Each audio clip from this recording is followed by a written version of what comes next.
जहाँ प्राद्योगिक दृष्टिकोण सुगम्य, आर्थनैतिक दृष्टिकोण संभव एवं सांस्कृतिक दृष्टिकोण ग्रहण योग्य ताको संबल कहुए।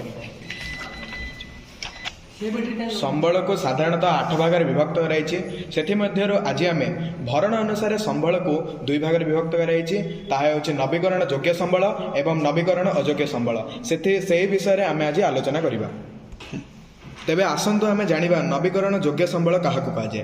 जो संबल मनुष्य द्वारा बारंबार व्यवहार सत्वे संपूर्ण क्षय हुए नहीं एवं विभिन्न उपाय द्वारा सेगुड़ी को पुनः भरण कर सेगुड़ी को नवीकरण योग्य संबल कहुए। यथा जंगलजात पदार्थ, प्राणीजात पदार्थ, कृषि इत्यादि। तेबे आसंतु आमे जानिबा नवीकरण अयोग्य संबल काहाकु कहुए।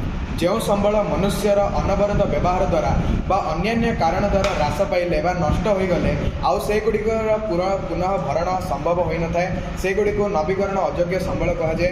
यथा कोयला, पेट्रोलियम, प्राकृतिक गैस, आणविक शक्ति इत्यादि। नवीकरण योग्य संबल को इंग्राजी में रिन्यूएबल सोर्स कहुए, जार अर्थ होचे नवीकरण योग्य संबल। से आमर पवन शक्ति, जल शक्ति, सौर शक्ति और भूतत्व पदार्थ गुड़िक आसी था। नवीकरण योग्य संबल आम देखिपा एठारे अच्छी जल, सौर शक्ति, पवन शक्ति, जंगलजात पदार्थ एवं कृषिजात पदार्थ। नवीकरण अयोग्य संबल को इंग्राजी में नॉन रिन्यूएबल सोर्स कहुए, जार अर्थ होचे नवीकरण अयोग्य संबल।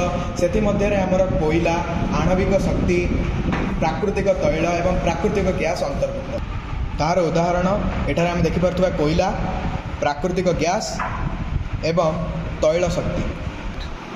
आम एठार देखिपा यह हूँ सौर शक्ति, जहाँ एक सौर एठार आम देखिपा यह हूँ फोटोवोल्टेक शक्ति माध्यम एठार किपरि विद्युत शक्ति उत्पन्न होची। सौर शक्ति हूँ सूर्य होती सकल शक्तिर आधार, से केवे सरीबे नहीं।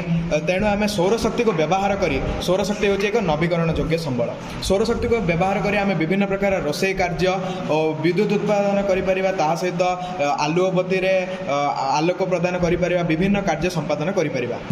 आपण मैंने एठारे देखिपे कोयला, कोयला हूँ नवीकरण अयोग्य संबल। जनसंख्या वृद्धि संगे संगे कोयलार परिमाण ह्रास पाइबार लगी, कारण कोयला निर्दिष्ट परिमाण में गच्छित होइछि। कोयला को आम कम परिमाण में व्यवहार करवा।